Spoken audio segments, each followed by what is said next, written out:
Hello, everybody. It's Mr. Yosef. Sorry for missing class. I'm going to do a recap of what we would have done in class. So, for this first problem, we have this parabola, and we have 8 choices, 4 in vertex form, 4 in factored form. So, let's make some observations about the graph first. So, a couple things. I have my vertex right here, and then I know my vertex is HK, and that my H is positive, and my K is negative. If you're saying what is H, what is K, remember it's like X comma Y. It's just a coordinate point. But when we write something in vertex form, which looks like this, the H and the K represent the vertex. So just keep in mind that the X coordinate is positive and the Y coordinate is negative. So I'm going to look at that first because that's going to be really easy to eliminate some of these options. So for instance, when I look at this first one, I see that my H is not 12, y'all. It's negative 12 because the X coordinate of the vertex will be the opposite sign. And then my Y coordinate is 4. So I automatically know that this one cannot be correct because my X coordinate of the vertex is positive, not negative. So with that same reasoning, I can eliminate f of 3 because the vertex is negative 18, comma, negative 40. The fact that the x coordinate is negative allows me to eliminate that option. Next, I'm going to look at this sign in the front, which is this negative in the front. As you recall, anytime you have a negative in the front, that means that your parabola is going to be concave down. And as you can see, our parabola is not frowning at all. It is smiling bright. So this one is also incorrect because our parabola is concave up. So the last option for vertex form is this one right here, which tells me that my vertex is 12, negative 9, and this is indeed possible. So I'm going to put a check mark there because, once again, this can work. So that's how we take care of the first 4, which were in vertex form. So the next ones we're going to look at is in factored form. And if you don't remember factored form tells you information about the x-intercepts. So before we talk about that, let's just look at our x-intercepts on our graph. This is positive and positive. We don't care what the exact numbers are. All we know is that they're positive.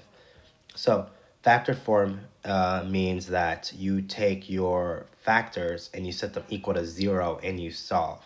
So it's tempting to do that for number 5. Like maybe we could look at this and look at that, but I'm not going to even bother because we have a negative sign in front, which means our parabola should be upside down or concave down, and it's not. So I'm not going to even worry about that one because I already know that one is wrong. Let's look at f of 6, which is x plus 4 times x minus 6.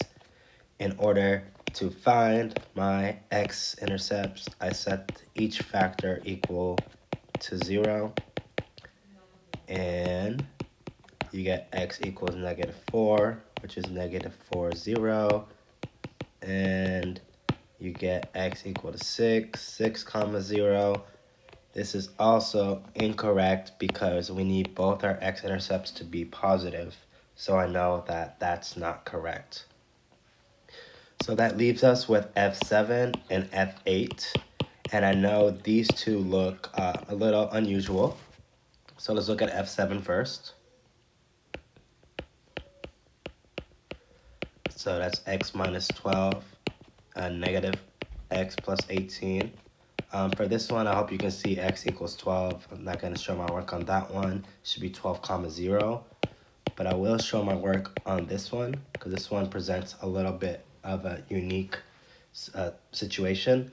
So I'm going to subtract 18 like normal, and you get negative x equals negative 18. The only strange thing here is knowing that there's actually like a negative 1 in front, so you need to divide that out. So when you divide that out, you actually get 18, and you're going to get 18 comma 0. So this is definitely a possibility now. Once again, did it look like negative x plus 18 will give us the positive x-intercept? Maybe not at first, but when you really think about how that negative affects the x in front, it makes sense. So that's how we got another correct answer. And we have one more to check, which is f of 8. So f of 8, we're going to have 24 minus x, 40 minus x. Set these each equal to 0. And be careful with your math here. So I'm going to subtract 24. I got negative x equals negative 24. Then divide by negative 1. You get 24, which is 24 comma 0. Subtract 40. X equals negative 40. Psych, negative x equals negative 40. Divide by negative 1. X equals 40. Also get 40 comma 0. So this also does work. So it's kind of funny that the two answers that we thought might not be correct or looked different actually ended up working. So the point of this exercise is just for you to be comfortable with factored and vertex form and being able to quickly make some decisions about them. Now we're going to roll on to our lesson. And our lesson is we're going to look at context today. And also we're just going to get familiar with the different forms and what they tell us. So for this first question, I'm going to change it up a little bit. What I want us to do is I want us to look at the word vertex, y-intercept, and x-intercept and try to find the function that best matches these terms. Like if I wanted to find the vertex quickly, does f of x, g of x, or h of x give me that information? So for the first one, I hope you see that it's h of x and that our vertex is 1 comma negative 4. I did that really quickly because h of x is in vertex form. And I know that my x coordinate is going to be the opposite sign and that I just copy my y coordinate on the outside. For the y-intercept, I'm going to pick g of x because when something's in standard form, I know that the c value is the y-intercept. So I know this is going to be 0 comma negative 3. Once again, could you find the y-intercept with f of x and h of x? Yes, but our goal here is which one gives us this information quickly. So last one is x-intercepts, and that's going to be f of x. As you recall in our other example that we did, you take the factors and you set them equal to 0, and you get x equals 3, x equals negative 1. So 3 comma 0, negative 1 comma 0. So that is the point of that first part of this activity. So next part is we're going to make up equations for each of the scenarios. So it's not really important to find out, like, there's not one right answer. Your goal is just to include the information that's given. So for instance, for h, I'm given the vertex, so I know I'm going to write y equals a parentheses x plus 2 squared minus 5. And the reason why it's plus 2 is, remember, in vertex forms, the signs will always be the opposite, and the negative 5 stays the same. And if you're not familiar with vertex form, that is something that you should definitely know. It looks like this, where h and k are the vertex. So that's all you had to do for that one. Notice how I put A. Didn't even care what A was. I think the big thing here was just making sure to include the information that was provided. Letter B. We have a y-intercept of 0, 6. So I know I want it in standard form, which looks something like this. And so I know my answer is going to be this. And once again, I don't care about what A and B are for this question. I'm just focusing on which form allows me to write the y-intercept right away. And then factored form, if you're not familiar with it, is this form. And then for this question, it's going to be a x minus 3, x minus 5. So that is our answer in factored form. Remember, if we took each factor and set it equal to 0, it would give us the opposite signs, which is that 3 and the 5 that we wanted. So on to the last problem. So now we have real life context. So we're giving this function h of t, and the h of t represents the height of the diver above the water in meters, and the t represents the seconds after the diver leaves springboard. So the first question asks, how high above the water is the springboard? So this is when you have to think about a real life context and the variables that are given to us. So they give us t seconds. So the first thing I notice when I have t seconds is the fact that I can't have negative time. So I know wherever this problem starts, it has to start at 0 seconds, and that 0 seconds represents like the initial height of where I am. And as you recall, if you substitute 0,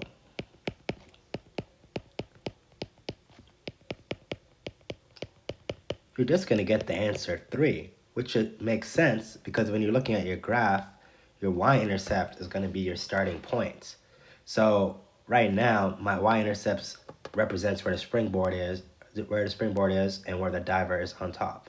So I know that how high above, I'm going to say 3 meters, and that this is represented by the y-intercept. So I hope that makes sense. Positive time, we have to start at 0 seconds. The y-intercept represents like what we start at. So letter B says, how long does it take for a diver to hit the water? So we know most likely that the diver is probably going to go up and then end up going down. We just don't know exactly where it will fall down. So what we're going to do is we need to find more information. So in order to find more information, and whenever I have a standard form or anything that is quadratic, I think it's always useful to find the vertex. And to find the vertex when it's a standard form, we have to use x equals negative b over 2a. And I hope you recognize, I'm going to zoom in. This is a. This is b. And 3 is C. So knowing that, I know I'm going to have negative 10 divided by 2 times negative 5, which is negative 10 divided by negative 10, which is 1. So I know that the x-coordinate of my vertex is 1, and so I'm going to substitute 1 in order to find out the height. So at 1 second, I'm going to reach my vertex. And so I'm going to have to substitute 1.